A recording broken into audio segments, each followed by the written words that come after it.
dipaksa untuk saling berkontribusi dan juga saling istilahnya berbaur lah sama yang lain. Kalau kita hanya diam di zona nyaman saja, itu kita nggak akan bergerak sama sekali. Nah, bergeraknya itu kita harus benar-benar ngeluarin kayak tenaga kita, benar-benar kayak ngeluarin pikiran kita, kemampuan kita, dan lain sebagainya.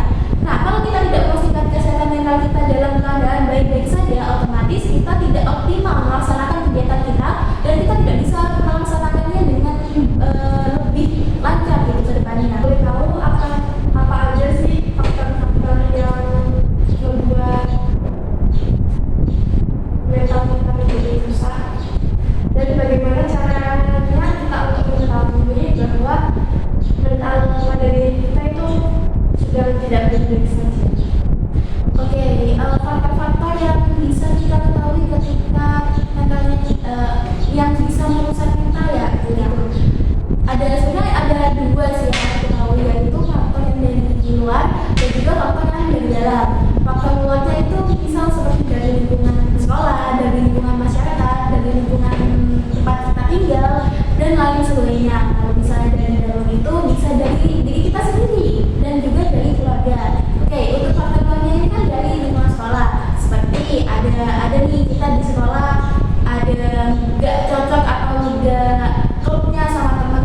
Nah, itu kan ada sebagian generasi muda saat ini tuh memikirkan itu istilahnya kalau bahasa Inggrisnya itu overthinking gitu ya, negative thinking dulu. Nah, itu juga bisa loh salah satu faktor bahwa kita merusak mental kita sendiri gitu.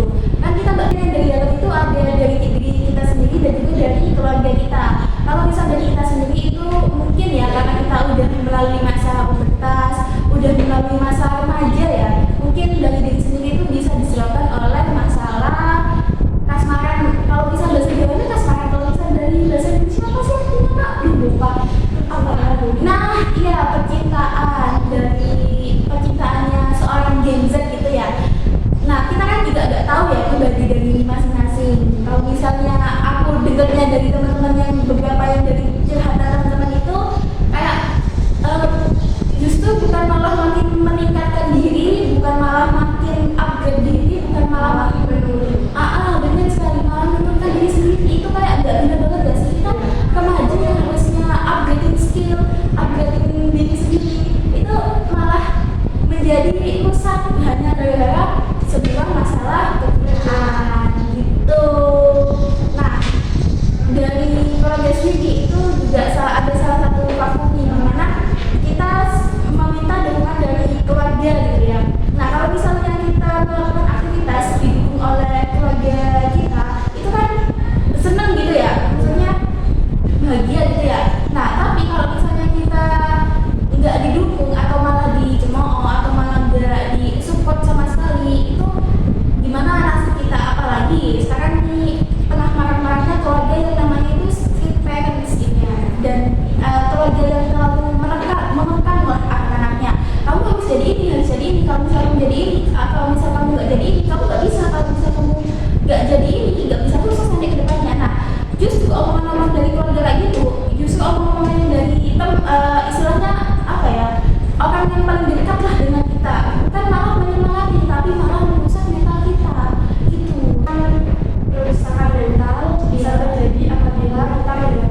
hanya malamnya saja ketika berada di rumah dan pada hari libur saja.